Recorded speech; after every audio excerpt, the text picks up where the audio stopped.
The night I heard my girlfriend and her ex laughing behind my back. He said, "He still thinks you're at your mom's?" She laughed. Not nervous. Not guilty. Just soft and easy. Of course. He has no idea. That was the exact moment everything inside me cracked. I was standing just outside her apartment door. I hadn't knocked yet. I had this stupid little plan to surprise her with her favorite takeout and a bottle of wine. She told me she was spending the night with her mom, helping out after a minor surgery. I believed her without hesitation. That's the part that keeps replaying in my head, how easy it was for me to trust her. The hallway smelled like someone's burned dinner. A flickering light buzzed overhead. And on the other side of that cheap, beige door, the two of them kept talking like I didn't exist. I didn't recognize his voice right away. But it didn't take long. There was a familiarity in the way he spoke. Too comfortable. Too casual. Like he'd been there before. And he had. It was her ex. The ex. The one who cheated on her 2 years ago. The one she said had broken her heart and taught her what she would never accept again. The one I asked about once, early on, and she said, "Don't worry, that part of my life is over." I didn't move. I didn't even breathe. I just stood there, holding the bag of food and listening as they made jokes, exchanged whispers, and laughed like it was all some beautiful secret. And I realized I wasn't hearing something new. I was hearing something old. Something practiced. This had been going on for a while. I turned around and walked back down the stairs. I didn't slam the door or make a scene. I didn't want them to know I was there. Not yet. My hands were shaking so badly I almost dropped the food on the sidewalk. I tossed it into a random trash can and just kept walking. No direction. No plan. Just pure, white noise in my head and the echo of her voice saying he has no idea. The fuck-up thing is, I had no idea because I never wanted to have one. I didn't want to be that guy, the paranoid boyfriend, the one always checking phones or asking too many questions. I wanted to be the man she could count on. The one who believed her. And she knew that. She knew I'd never second-guess her. She weaponized my trust. I made it all the way back to my apartment before the tears hit. Not the loud, cinematic kind. Just silent ones that felt like they were leaking straight out of my chest. I sat on the edge of my bed and stared at the floor for over an hour, hearing those lines over and over again. He still thinks you're at your mom's. Of course. He has no idea. She said it with a smile in her voice. Like I was a joke. Like all the nights I held her, listened to her cry about her anxiety, her work stress, her exhaustion, like all of it was just background noise while she waited for the next time he could come over. And just like that, the girl I thought I loved didn't exist anymore. She was gone. I didn't sleep. I lay in bed, staring at the ceiling while that one line kept looping in my head. He still thinks you're at your mom's. Her laugh echoed behind it, light and casual, like it wasn't destroying someone. Like I didn't exist outside that joke. Every time I blinked, I saw her face. Not the real one, but the one I thought I knew. By morning, I wasn't sure what was real anymore. I had always trusted her, not because I was naive, but because she made me feel like she was solid. Grounded. The kind of person who would never lie like that. I kept trying to find an explanation that made sense, something that would soften the blow. There wasn't one. I didn't tell anyone. Not yet. I needed to be sure before I let this thing out into the world. Not for her sake, but for mine. I didn't want anyone else's voice in my head while I was trying to figure out how my entire relationship had been a lie. So I went to work like it was any other day. I answered emails, sat in meetings, ate a sandwich I couldn't taste. Then I texted her. Told her I missed her. Asked how her mom was doing. I could barely hit send. She replied quickly. Said everything was fine. Her mom was resting. She thanked me for checking in. Told me she loved me. And added a heart. I stared at the message for a full minute. She didn't sound shaken. She didn't sound guilty. She sounded like someone who had gotten away with something. That was the moment I decided I wasn't going to confront her. Not right away. I wanted to watch it unfold. I wanted to hear more. If she was going to keep lying, I was going to let her. I needed to know what else she'd been hiding. I told her I might stop by later. She said sure, but she might not be home yet. Told me just to use the key like always. I already knew she'd be there. I waited until after dark. I wasn't going to risk running into him. The idea of seeing his face made my hands tighten on the steering wheel. But I wasn't looking for a fight. I wanted something worse than a confrontation. I wanted to see how well she could lie with my eyes on her. When I walked in, the apartment was quiet. The TV was on, playing one of those baking shows she liked. She was curled up on the couch in sweatpants, scrolling on her phone. She looked up when I entered and smiled like nothing in the world had changed. "Hey babe," she said. "I thought you were working late." "Caught up early," I said, and slipped off my shoes. She patted the couch. I sat next to her. The warmth of her leg touched mine. It felt wrong. I could still smell the hint of cologne that didn't belong to me. There were 2 wine glasses in the sink, both half-rinsed. Her hair was still damp. Her robe hung behind the door. She had made an effort to make the place look untouched. But it wasn't. I knew that now. She leaned in to kiss me. I let her. Because I wasn't ready to leave yet. Not until I saw her lie to my face. I stayed that night. Not because I wanted to, but because I needed to see how far she'd go. I needed to know if she'd slip. If she'd say something that gave it all away. Or worse, if she wouldn't, because she was that good at hiding it. We ate leftovers and watched some cooking show while she rested her head on my shoulder like nothing was wrong. She laughed at the screen, stole bites from my plate, and leaned into me the same way she always had. It was like watching a stranger act out a memory I used to believe in. At one point, she looked up and asked, "You okay? You seem a little off tonight." "Just tired," I said. "Work's been nonstop." She nodded and kissed my arm. "Let me know if you need anything." I kept my face still. I nodded. Said nothing. Later, while she brushed her teeth, I stood in the bedroom doorway and stared at her. Her reflection looked calm, innocent. She rinsed, wiped her face, and turned to smile at me like she had no idea I was seeing her differently now. She didn't ask any more questions. That told me everything. She wasn't afraid. She didn't feel like she'd done anything wrong. That's what made it worse. The lies came so naturally to her that checking in was just a reflex, not an apology, not a defense. Just surface-level care to keep things feeling normal. I lay beside her in bed, watching the shadows shift on the ceiling. She fell asleep fast. I could feel her breath slow, her body relax, like it was just another night in a happy relationship. But I couldn't close my eyes. I was wide awake, heart pounding, mind racing. I looked over at her face in the faint light from the hallway and tried to remember what I used to see when I looked at her. Safety, probably. Something soft. Something real. Now I just saw a mask. And I started thinking about the other times. The weekends she said she needed space. The nights she came home late from work. The way she used to get defensive when I asked too many questions about her ex. She once told me I had to stop being paranoid. That I was ruining something good by expecting betrayal. She looked me in the eye and said I had to trust her. I did. I fucking trusted her. I gave her everything. My time. My plans. My loyalty. She asked me to be patient when she wasn't ready to move in together.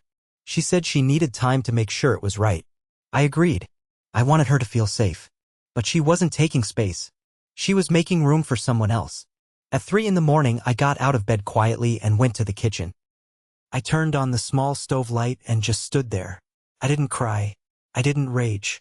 I felt like I was floating. Like I wasn't even inside my body anymore. I opened her laptop. I wasn't proud of it. But I needed answers. Her browser history was clean. Too clean. No messages, no open tabs, no emails that looked suspicious. But in her downloads folder, there was something she had forgotten to delete. A folder labeled Photos March. Inside were pictures. Dozens of them. Some at the beach. Some in her apartment. All of him. Her ex. One of them was taken from the angle of her couch. The same one we were just sitting on. She was wearing the same hoodie she wore tonight. I stayed that night. Not because I wanted to, but because I needed to see how far she'd go. I needed to know if she would slip. If she would say something that gave it all away. Or worse, if she wouldn't slip at all because she was that good at hiding it. We ate leftovers and watched some cooking show while she rested her head on my shoulder like everything was fine. She laughed at the screen, stole bites from my plate, and leaned into me like nothing had happened. It felt like watching a stranger imitate someone I used to love. At one point, she looked up and asked if I was okay. She said I seemed a little off. Just tired, I told her. Work's been nonstop. She nodded and kissed my arm. Told me to let her know if I needed anything. I nodded too. I said nothing else. Later, while she brushed her teeth, I stood in the bedroom doorway and watched her in the mirror. Her expression was relaxed. She looked peaceful. She finished her routine, wiped her face with a towel, then turned and smiled at me as if we were still us. She didn't ask any more questions. That told me more than anything. She wasn't nervous. She wasn't watching me closely or covering her tracks. She didn't feel like she had anything to hide. That was the part that made it worse. She had gotten so used to lying that it didn't even register as wrong. I lay next to her in bed, staring at the ceiling while her breathing slowed beside me. She fell asleep fast. Her body relaxed like this was any normal night. Like I hadn't heard her betray me with my own ears less than 24 hours ago. I couldn't close my eyes. My mind was loud. Every memory came rushing back with new weight. The weekends she needed time alone. The phone calls she always took outside. The way she snapped at me the one time I asked why she still had her ex's number saved. She had once told me I was overthinking things. That I needed to stop expecting people to hurt me. She said I was ruining something good with all my questions. Then she asked me to trust her. So I did. I gave her all of it. My trust. My loyalty. My patience. She said she wasn't ready to move in, and I respected that. She said she had her reasons. I thought I was giving her space, but she was using that space for someone else. Around 3 in the morning, I got out of bed. I moved quietly and stood in the kitchen with the stove light on.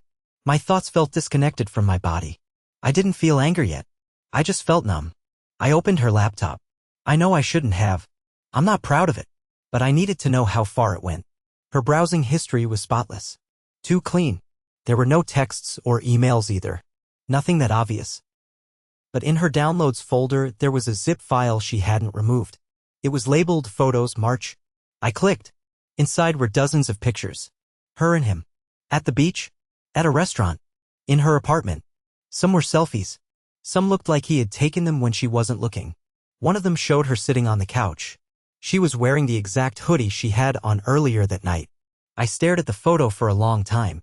Not because it was shocking, but because it felt so ordinary.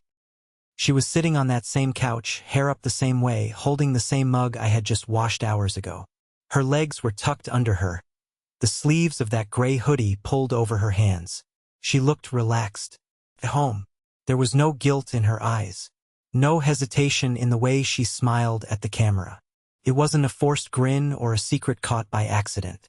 It was familiarity, comfort, intimacy. That was what broke me more than anything. It wasn't just that she cheated. It was that she welcomed him back like he had never left. Like I had just been keeping his seat warm. I closed the laptop, careful not to make a sound. I returned to bed, lying as still as possible beside her. Her breathing stayed steady. She didn't stir. She had no idea I knew. The next few days were a blur. I pretended. That was the hardest part. Pretending to believe her lies while knowing they were lies. Pretending to be okay while everything inside me was tearing apart. She kept texting me during the day, sending hearts and updates about her schedule. I started to see how every message had a purpose. She wasn't communicating, she was managing me. Keeping me close enough to feel loved, but far enough that she could control the narrative. Every time my phone buzzed, I flinched. I started making a list in my head. Not of her mistakes, but of all the times I ignored my instincts.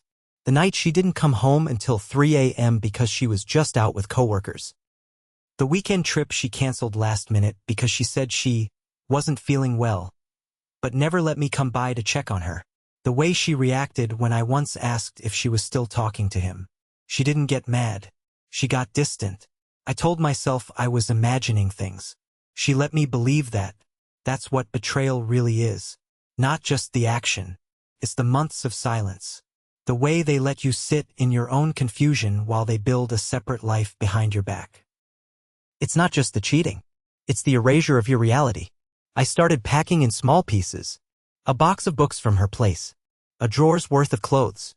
I said I needed them for laundry. She didn't notice.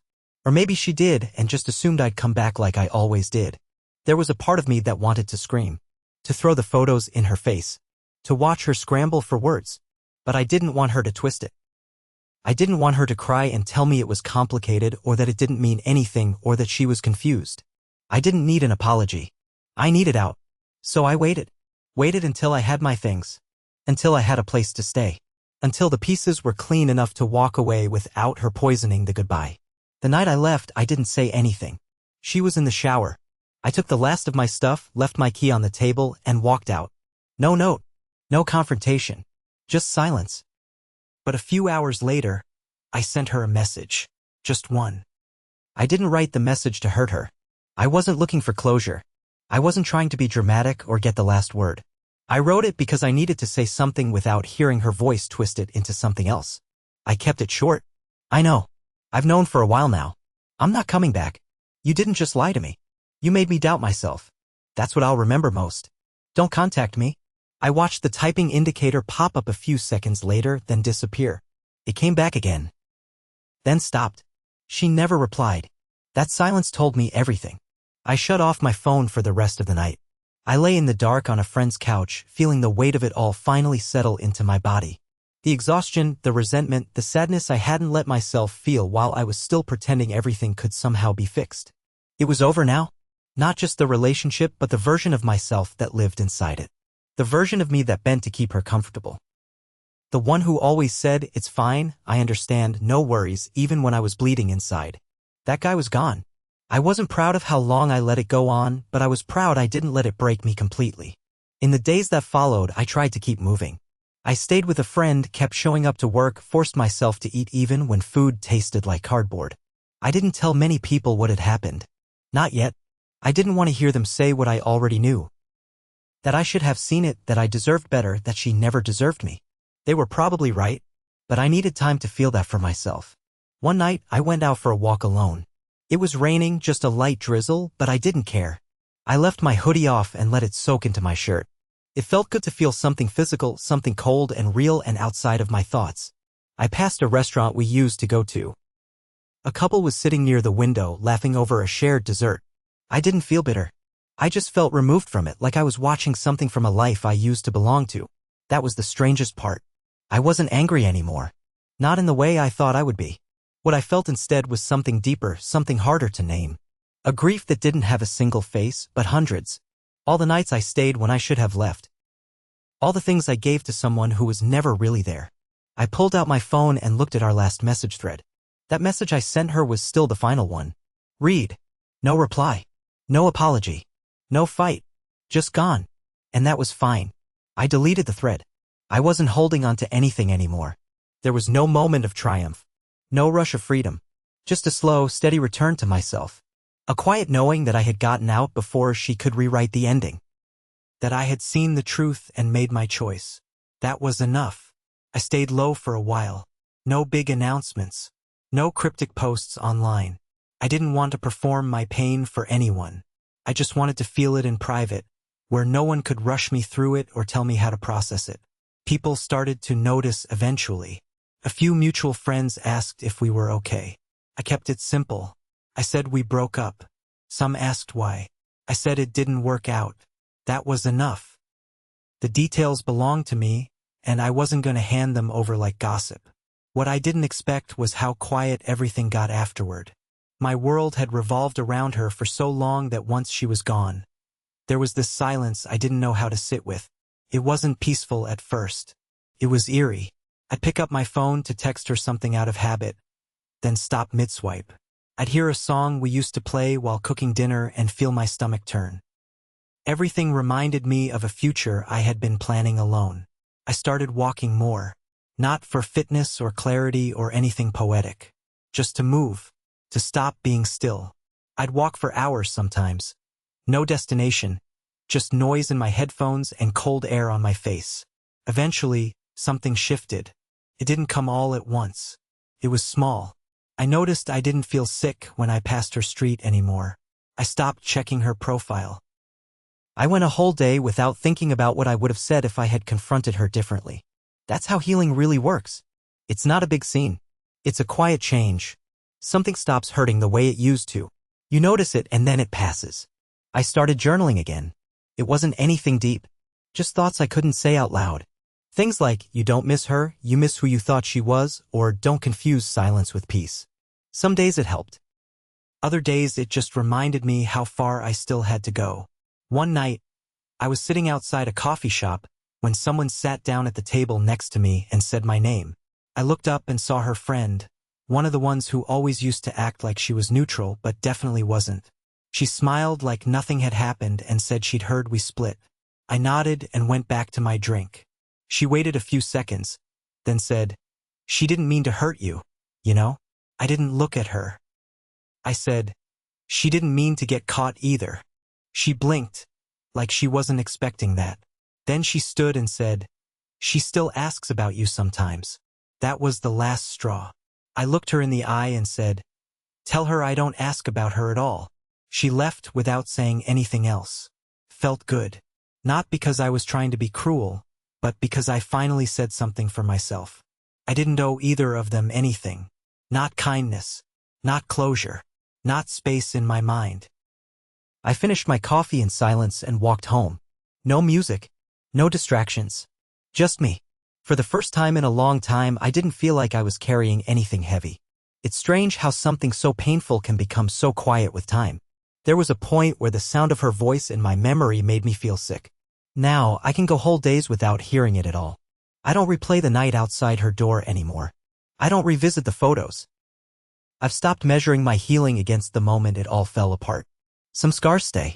I won't pretend they don't. But they stop bleeding after a while. They just sit there, quiet reminders of what you've lived through and what you won't allow again. A friend asked me recently if I still believed in love. I didn't answer right away. I didn't want to say no because that would mean she won. But I didn't want to say yes like it was some blind faith either. What I told him instead was this. I believe in honesty. I believe in effort. I believe in someone choosing you every day even when it's hard. If love fits inside that, then yes. I still believe. But I'll never confuse comfort with commitment again. One morning I got a message from someone I didn't recognize. It was a name I hadn't seen before, but the profile picture was familiar. It was her ex. The one she cheated with. The message was short. Just one line. You should know she was lying to both of us. I didn't respond. I didn't need to. That line didn't bring me any peace, but it didn't shake me either. I already knew the truth I needed. Everything else was noise. What struck me wasn't the content. It was that even he, the one she ran to, ended up burned by her too. And for a second I almost felt sorry for him. Almost. I deleted the message and went on with my day. There was a time I would have lost sleep over that. Now I felt nothing. That's how I knew I had healed. Not because it didn't hurt anymore, but because I had no interest in reopening what I had finally closed. Life kept moving. I started dating again slowly. No expectations, no grand plans. Just connection, one conversation at a time. And even though I kept parts of myself guarded, I noticed something new. I wasn't afraid to be honest. I didn't shrink myself to be easier to love. I didn't chase after anyone who made me guess how they felt. I had learned how to sit with myself, and that changed everything. Every so often, I still pass by her building. Not on purpose. It's just part of the city. But I don't look up anymore. I don't wonder who she's with or if she thinks about me. I don't need to know. That chapter is over. I left it carefully, quietly, and fully. She can live in her version of the story. I don't need to correct it. The truth lives with me. I heard what I wasn't supposed to hear. I saw what I was never meant to find. And it broke me, yes. But it also set me free. She took my trust, and she buried it under lies. But I dug it back out. I built it again. For myself. And now I know better. I know the difference between love and control. Between someone who says they care and someone who actually shows up when it counts. That difference saved me. And I won't forget it.